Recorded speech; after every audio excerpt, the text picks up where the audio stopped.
A whole bunch of motions in limine were filed today in the Karen Read case, both by the defense for Karen Read as well as the Commonwealth. And as I'm making this video, there's probably more motions in limine that are being filed that I don't know about yet. So you got to start somewhere. So let's start going through some of the motions in limine that were filed by the defense for Karen Read. I'm not sure if we're going to get through all of them, but we probably have to do some other videos getting the rest of the motions in limine as well as the Commonwealth's motions in limine. So there was one motion in limine that was filed regarding that the jury should be able to take a view of 34 peer review and look at the scene. That's most likely going to be granted, so we don't have to waste too much time on that. So let's pull them up. We'll start going through some of these motions in limine. This is the first motion I want to talk about. This is the motion in limine that the defense should be able to present a demonstrative exhibit when Christina Hanley is testifying. So you remember Christina Hanley from the first trial, she was the one who testified about all the different pieces of glass that were located at 34 Fairview. And she was going through a bunch of different pieces of glass, and she was talking about which ones are associated with the drinking glass, which ones do not have a source. So all the defense wants to do is be able to show the jury while she's testifying which pieces of glass she's talking about and which ones are associated with the drinking glass and which ones do not have a source. Like, for example, the one on the bumper. So that's all they want to do. They want to show the jury a demonstrative exhibit while she's testifying. It should help the jury. It should aid the jury in understanding what's going on. It's a lot of pieces of glass she's talking about. She was getting confused. She had to look at over her notes when they were asking her questions. So why not have a demonstrative exhibit to make things easier on the jury? No reason why this should get denied. So this should be granted. Let's move on. Then we have this motion in limine to exclude irrelevant, inadmissible, and prejudicial prior bad character and propensity evidence. So this is what we call character evidence, right? So this has to do with the Aruba trip. And you recall the testimony from the Aruba trip that Karen Read went on this trip with Marietta Sullivan and Laura Sullivan and John O'Keefe and the kids. And during that trip, she thought that she saw John O'Keefe kissing Marietta Sullivan. And obviously, if you are the girlfriend of John O'Keefe, you're not going to be too pleased about it. And you may have some choice words to share with Marietta Sullivan. So this is exactly what this motion is about. This is just saying that all of this testimony about what happened on the Aruba trip is really just character testimony and should not be allowed. Now, generally speaking, character testimony is not allowed. It's not admissible, but there are exceptions. Like to every single rule, there are exceptions. And one of them is to prove motive. If you want to show that this is a couple that were having a lot of trouble before, they were getting into a lot of fights leading up to the murder, and then the murder happened, well, then you can kind of show this as state of mind to be able to show motive. And they're arguing that that's even not admissible in this case to be able to prove motive. So let's start off. Here we go. The defense suspects that the Commonwealth will again seek to admit testimony regarding a completely irrelevant verbal argument between Ms. Read and a woman named Marietta Sullivan, which occurred in Aruba on December 31st, 2021, for the sole purpose of trying to assassinate Ms. Read's character in the eyes of the jury. And you'll remember that there was testimony. Everyone agreed that the night that John O'Keefe was found dead, that night, everybody agrees that Karen Read and John O'Keefe were getting along just fine. Everything was great between them. There's no animosity, no tension at all. Everything looked great between them. So that was all the testimony that night. So who cares about what happened a month before? That is part of their argument. So let's talk about some further arguments that they make here. And we know that sometimes, right, a hostile relationship, you are allowed to show evidence of to the jury.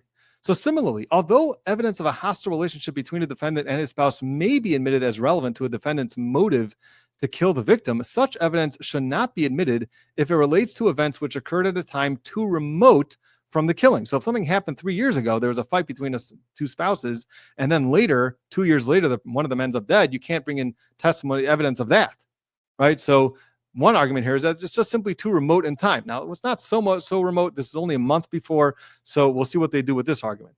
But in terms of how remote is too remote, well, they do cite a case here, Commonwealth versus Gill, and here it says, animosity between husband and wife 3 years before murder is too distant to be probative of husband's motive. Okay, that case is not going to help them too much because that's 3 years. This is 1 month.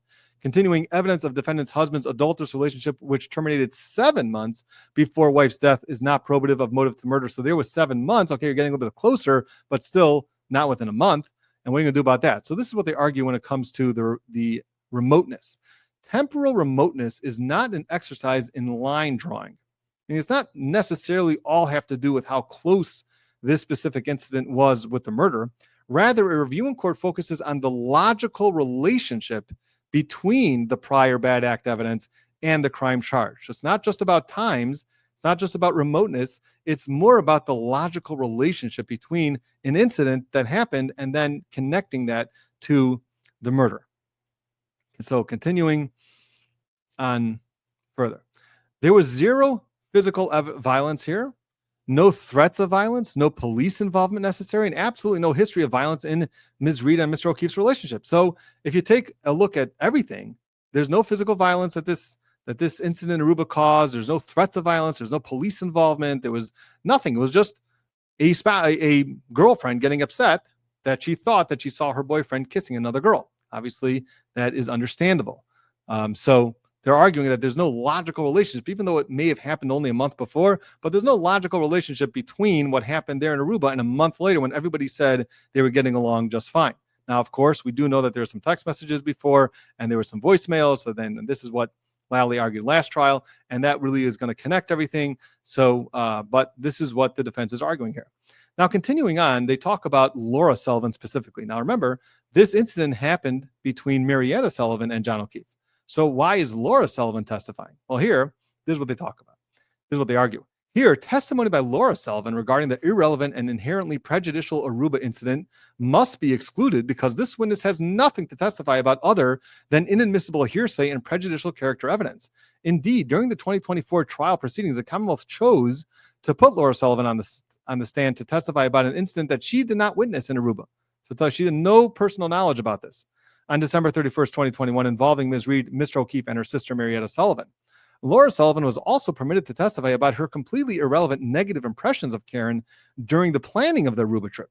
And this is what her testimony was about, that Karen told her that she needed her own bathroom, that she didn't want to share a room with John's kids. What relevance does that have at all?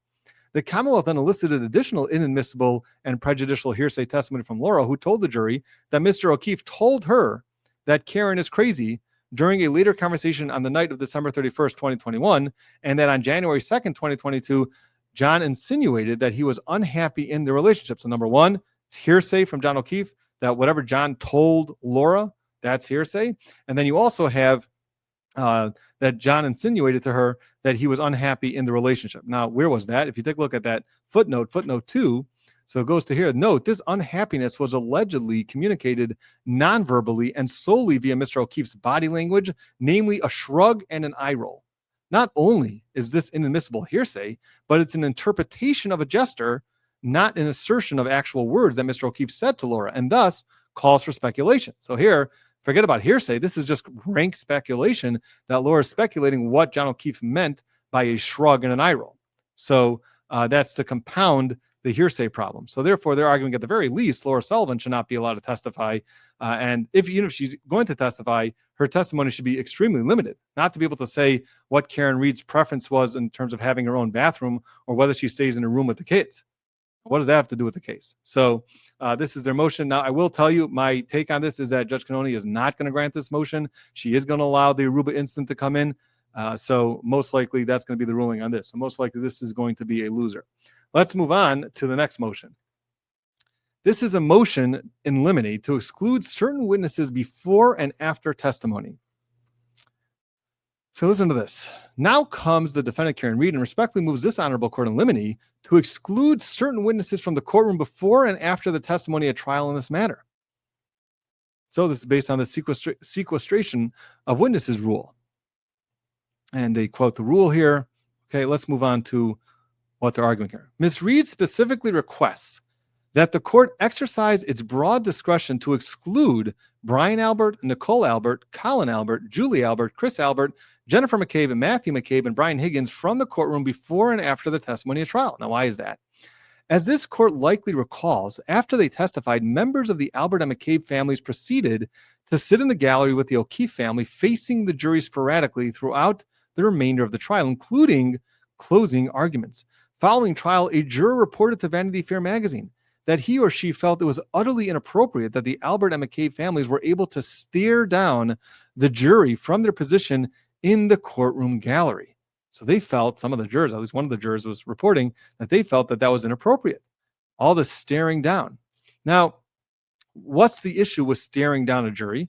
Well, the issue with staring down a jury is that it could be similar to jury tampering. You're trying to somewhat intimidate the jury to make sure that they go in your favor. So in this case, it would be to go with a conviction. So that would be the issue here. And this is where they quote to these two very interesting cases, Commonwealth versus Gordon and Commonwealth versus Womack. And this is where in Commonwealth versus Gordon, it recognizes that when a witness or person stares down a jury, that can make the jurors feel timid or fearful. Now, what is Commonwealth versus Gordon? What's that case all about? Well, this was a case where there was a person who was on trial, and then you had this relative of the defendant who approached a juror and then tried to intimidate that juror to find that their relative, this defendant, was not guilty.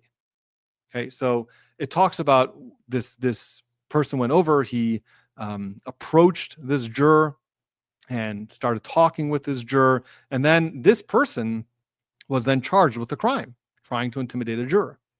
And this is what this case is all about. The question in this case was, what is considered intimidation? Is just staring at somebody considered intimidation, or is it only if you say certain things, if you make certain threats, if you suggest how the outcome should be? Maybe that's intimidation and not just staring down a juror. So here they talk about this statute. If you take a look here, this is from this the case we just met, Commonwealth versus Gordon, and it says the following, brings this statute, and this is what it provides in relevant part. Whoever directly or indirectly willfully endeavors by means of misrepresentation, intimidation, force or threats of force to influence, impede, obstruct, delay, or otherwise interfere with any witness or juror in any stage of a trial or other criminal proceeding shall be punished. So this was a person who was actually prosecuted under this statute. Now, the question in front of this court was, what is considered intimidation? So listen to what it says here. In the Webster's Third New International Dictionary, defines intimidate as to make timid or fearful, inspire or affect with fear. Within the context of the statute, the Massachusetts Civil Rights Act, our Supreme Judicial Court has similarly defined the concept of intimidation as putting in fear for the purpose of compelling or deterring conduct. Now, does it have to do with anything, any sort of threats? Does the juror have to feel threatened by the person? So listen to what it says here. Neither definition includes the requirement that to intimidate another, an individual must somehow place that person in fear or apprehension of actual harm. Conversely, and I didn't highlight this, maybe I should have. Conversely, a threat does involve the intentional exertion of pressure to make another fearful of injury. Thus, although intimidation has not expressly been defined for purposes of that statute, we think the defendant's behavior, while not overtly threatening, falls well within both the generally accepted meaning of intimidation. So it doesn't have to be a threat. It just has to be intimidating. Now, where do you find that staring means that the person can be intimidated? So this is where they have to go to this other case. And that's why they quote Commonwealth versus Womack. Commonwealth versus Womack was a situation where they had some jurors who seemed to be complaining about some of the family members of the defendant who were congregating around them when they would leave, and they'd be waiting for them, and they'd be giving stares. So this is what it says in that case, noting the juror intimidation during a trial where jurors were concerned to leave, as there were a lot of people just kind of staring down. So that's what Commonwealth versus Womack says. And in that case, they were talking about that sort of intimidation. Now, what happened in that case is actually a little bit different, because nothing really essentially happened. What happened there is that the judge called in the jurors, and he spoke to the jurors about their feelings of intimidation, and he asked the jurors, would they still be able to come to a fair verdict? Would this conduct affect them in any way? And they all said no, the conduct is not going to affect the way that they decide the case. So that was already rectified on the record. But what they're trying to show from this specific case, Womack, is that this idea of staring down was brought up and did invoke some feelings of intimidation by the jurors, and they felt like they had to talk about it. They talked about it, the judge remedied it, and everything was fine in that case. So they didn't really find specifically a case that says when you are staring at a juror, then that automatically means that person should be ejected from the courtroom. That they haven't found specifically a case of. So, but the argument here is, again, that this is jury tampering. This is trying to intimidate a jury to be able to go to find a certain way. And in this case, it would be to convict Karen Reed. So this is what they're arguing for. In this case, they're asking that all these people be not allowed to sit in the courtroom during any part of the trial. Okay, so that's what that motion in limine. We'll see what Judge Cannoni wants to do about that. Moving on to another motion in limine. This is, let's get back here. The motion in limine to preclude testimony regarding funds paid to experts for purposes of voir dire. Okay, now this is going to have to do with the ARCA experts. We all know at this point that the ARCA experts were paid by the defense at last trial, and they're most likely going to have to get paid again in this trial. So what exactly do they want the judge to do here? To be able to say that this other side's the defendant's expert was paid, that's completely okay. That's completely fine. That's definitely fine. So what exactly are they seeking here? So let's take a look here on what they're saying. Discussion of the fact that an expert witness is compensated for their time is acceptable so that juries may assess expert credibility and bias. So they're not trying to say that that the Commonwealth should not be able to ask questions of the ARCA experts. How much were they paid by the defense for this trial? That's not what the defense is seeking to exclude. So let's continue. Holding that while discussion of an expert's standard fees is acceptable, suggestion that the expert is a hired gun is impermissible. Okay, so you can't say that this expert is a hired gun, but you could say that because they had these expert fees, so that makes them biased according to that side. However, testimony about fees and expenses incurred as a result of voir dire have no bearing on an expert's credibility at trial. That is particularly the case here, where in-person voir dire was conducted at the request of the Commonwealth, and where a significant portion of voir dire expenses came from travel and lodging. So essentially what they're arguing here is that although we're completely fine with you pointing out to the jury what we had to pay the ARCA experts to be able to come testify in the second trial, that's all fine. We have no problem with that. But what about all the money that we had to pay in order for them to come for the voir dire, for that Daubert-Lanigan hearing? So what about that? Is that all the money that we had to pay for that? That's what they're saying. That should not be allowed that the Commonwealth should not be allowed to argue that look how much more money they paid them because they had to attend this voir dire. That should be completely out of bounds. They should not be able to talk about that. Because again, the argument here is that the Commonwealth was the one who requested them to come. So yes, Karen Reed had to pay for them, but it was only because of your request. So this is what wasn't her paying them in order for them to testify, and that's why they're biased against her. This is her paying them because the Commonwealth is forcing them to come, and someone's got to foot the bill. And since the Commonwealth has a right to this voir dire, so then that's why they had to come. And of course, Karen Reed was stuck with the bill. But to now be able to argue, well, look how much more money was paid to these experts because of that arrangement, because they had to come and all the travel expenses and all the lodging and all that the Commonwealth should not be able to argue to the jury. Moreover, the defense would have no way of clarifying this issue on redirect without eliciting the fact that there was a voir dire hearing, which is information the jury should not be privy to and would not understand. Voir dire fees and expenses are separate from potentially relevant fees and expenses accrued at trial and therefore should be excluded. So here's the problem. The problem is that the Commonwealth, Hank Brennan wants to get these ARCA experts on the stand and start asking them about all the expenses and lodging and time that they had to come and testify in a voir dire. Well, then what's the defense supposed to do? The defense supposed to say, well, that was only for a voir dire. That wasn't for your testimony today in trial, right? And then once they cross-examine on that and they try to rehabilitate the ARCA experts with that, well, then the jury's going to be hearing that the ARCA experts had to attend a voir dire. And that is something that the jury should never hear. The jury should never hear that an expert had to undergo a Daubert-Lanigan hearing. That's not for the jury's consideration. That was for the judge's consideration. The judge gets to decide whether there's a Daubert-Lanigan hearing. And once the judge decides that this expert is qualified, so then that's it. There's no reason why the jury should be able to speculate or guess about what happened at the Daubert-Lanigan hearing or whether a expert had to even undergo a Daubert-Lanigan hearing. You know, maybe some jurors know about Daubert-Lanigan hearings and they feel, oh, well, if an expert had to undergo that, so then maybe that means that they're not so qualified and maybe it was a close call. Maybe that's why. So that none of that is admissible.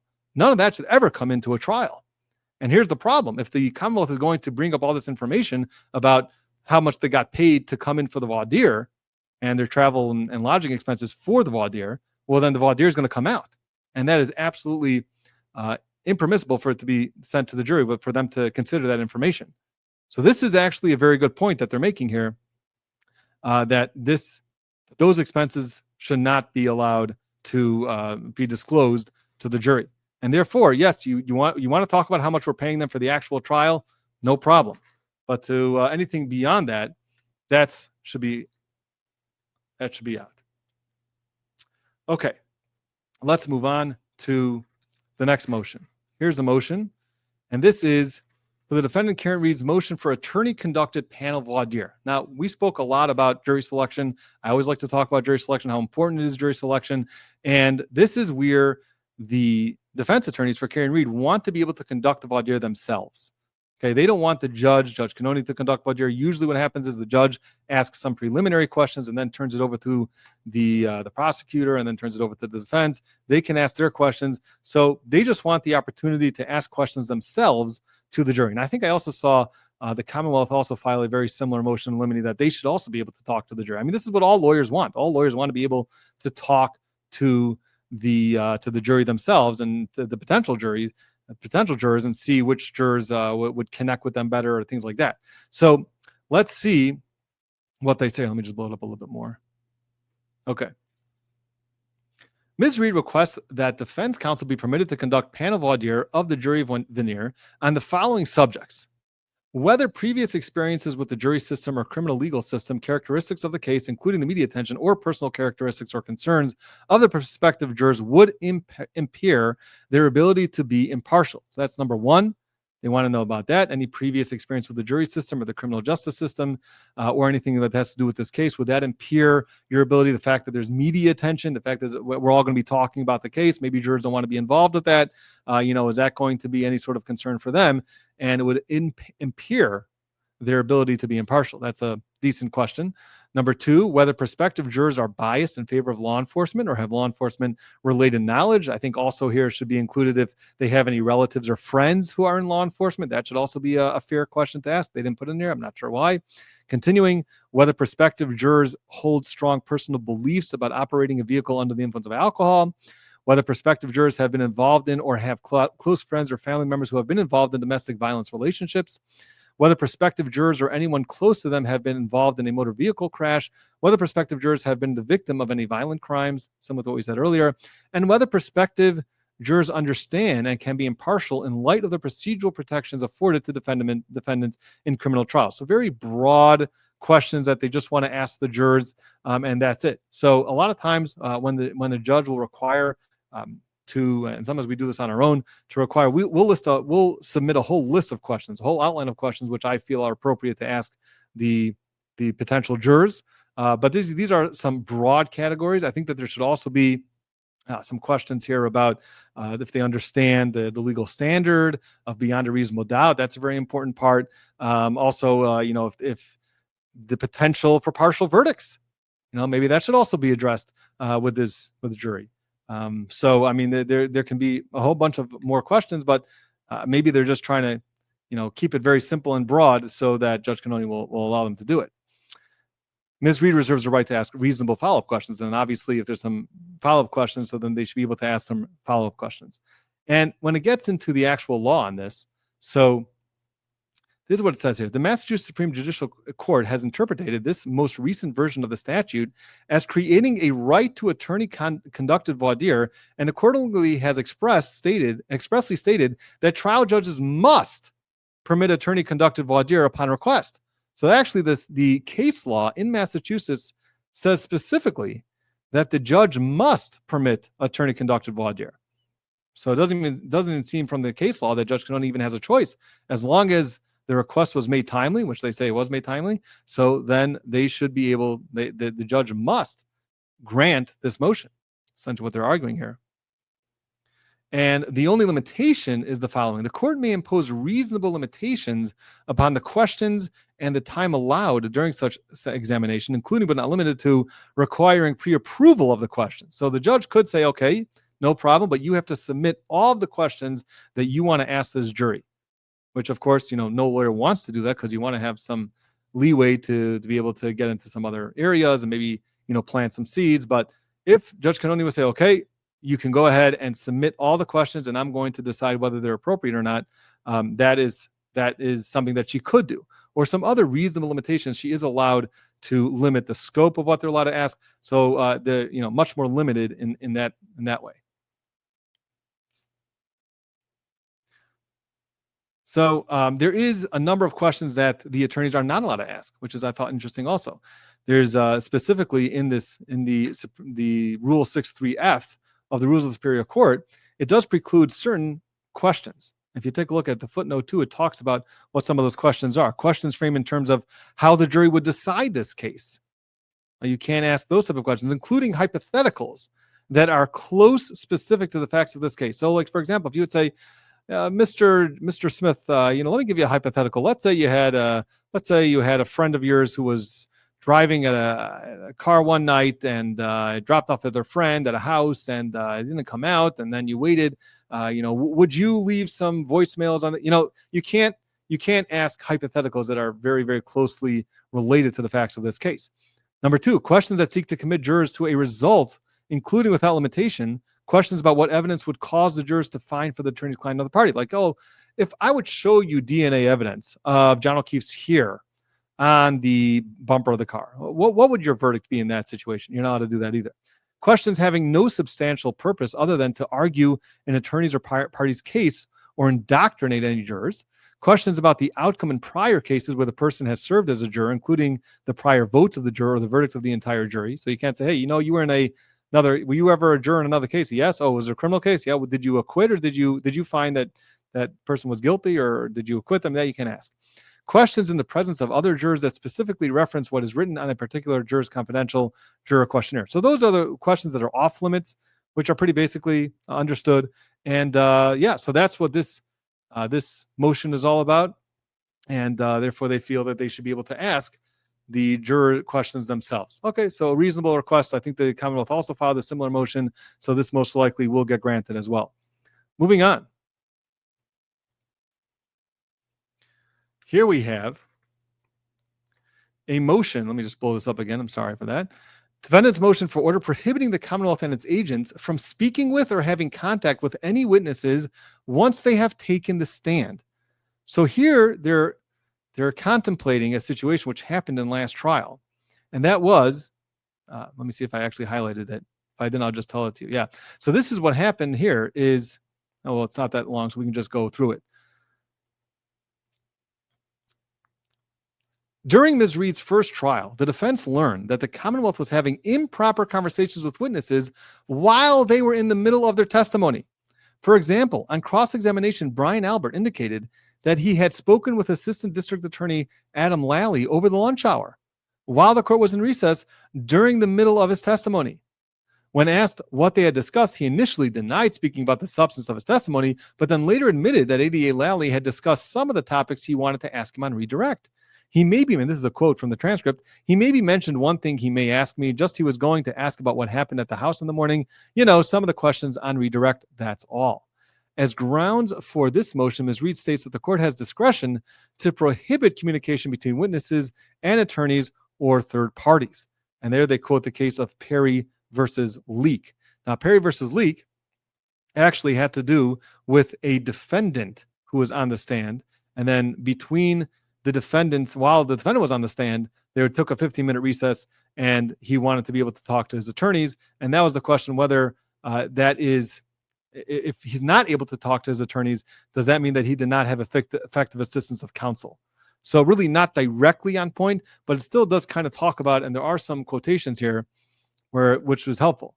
And this is what it says here. Accordingly, it is entirely appropriate for a trial judge to decide after listening to the direct examination of any witness, whether the defendant or a non-defendant, that cross-examination is more likely to elicit truthful responses if it goes forward without allowing the witness an opportunity to consult with third parties, including his or her lawyer. So that's a great quote. They should have included it in the brief, but that's exactly what it says. It says, even though that case specifically was talking about the defendant, but here the court is talking about even a non-defendant, that if cross-examination is more likely to elicit truthful responses, so then they should not be able to consult with either of the attorneys on this case. So that's exactly what they're arguing for in this case. So they want that anytime that there's a break and there's a witness on the stand, that the Hank Brennan or any of the prosecuting team should not be able to talk to them.